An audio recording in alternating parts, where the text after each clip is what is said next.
Lagi-lagi diduga situs KPU diretas. Kali ini muncul hacker dengan nama anonim. Bayangkan, data pribadi Anda, NIK, alamat, hingga tanggal lahir, sebanyak 250 juta data diperjualbelikan secara bebas di internet. Dan ini bukan data biasa.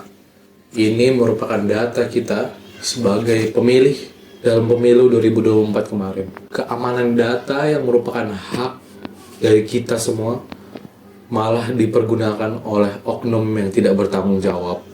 Kami dari kelompok 2 yang beranggotakan Lutfiah Estiana dengan NIM L01240222. Saya Muhammad Yasa Putra dengan NIM L0124025. Perkenalkan, nama saya Ahmad Aditya Nugraha dengan NIM L0124084. Nama saya Andrew Yusuf Valentino Padang dengan NIM L01244039. Kami akan mengulas sebuah masalah yang sangat serius. Mengenai kebocoran data DPT Pemilu 2024, kita akan membedah perbuatan ini dari kacamata etika profesi IT untuk memahami di mana sebuah keahlian teknis dapat melanggar batas etika dan tanggung jawab profesional. Mari kita bedah perbuatannya.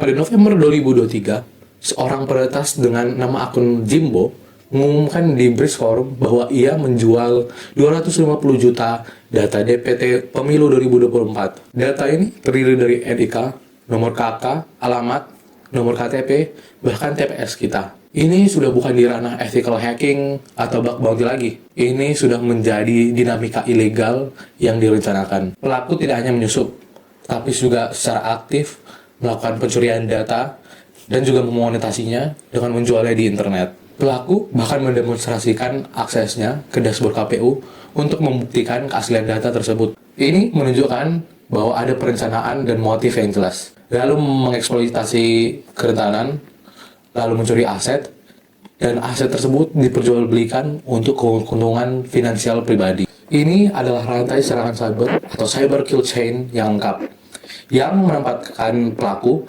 sebagai pelaku kriminal, bukan lagi sebagai aktivis. Tindakan Jimbo adalah antitesis atau kebalikan total dari semua kode etik profesi IT. Mari kita bedah. Pertama, kode etik profesi global seperti dari ACM atau IEEE menuntut profesional untuk menghindari kerugian. Pelaku ini secara sadar menciptakan kerugian massal, membuat 250 juta orang rentan terhadap penipuan finansial dan pencurian identitas. Kedua, etika menuntut penghormatan terhadap privasi. Tindakan ini adalah pelanggaran privasi dalam skala nasional. Ketiga, etika menuntut kepatuhan terhadap hukum. Disinilah etika bertemu pidana. Apa yang dilakukannya bukan lagi sekadar tidak etis, tapi sudah masuk ranah kejahatan murni. Di Indonesia, ini jelas melanggar Undang-Undang ITE. Secara spesifik, ini adalah pelanggaran terhadap pasal 30 tentang illegal access, yaitu mengakses sistem tanpa izin, dan pasal 32 tentang data interference atau pencurian data. Menjual data curian adalah tindak pidana yang sangat serius. Keahlian teknis yang digunakan untuk kejahatan adalah kriminalitas. Dampak dari tindakan kriminal ini sangat destruktif. Ini bukan hanya kerugian material, ini merusak kepercayaan publik terhadap sistem digital secara keseluruhan, terutama sistem demokrasi kita. Tindakan Jimbo dan pelaku serupa menciptakan iklim ketakutan dan apatisme digital. Solusi satu-satunya adalah penegakan hukum atau law enforcement yang tegas.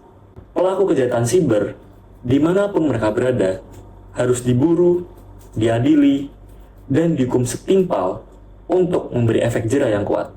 Bagi kita, sebagai mahasiswa dan calon profesional di masa depan, kasus ini adalah pengingat yang jelas, di mana selalu ada pilihan, yaitu menggunakan keahlian teknis untuk membangun, mengaudit, dan melindungi, itulah profesionalisme. Menggunakannya untuk menyusup, merusak, dan mencuri, itulah kriminalitas. Etika profesi adalah garis pemisah yang absolut. Mari kita pastikan kita semua selalu berdiri di sisi yang benar, sisi etika dan sisi hukum.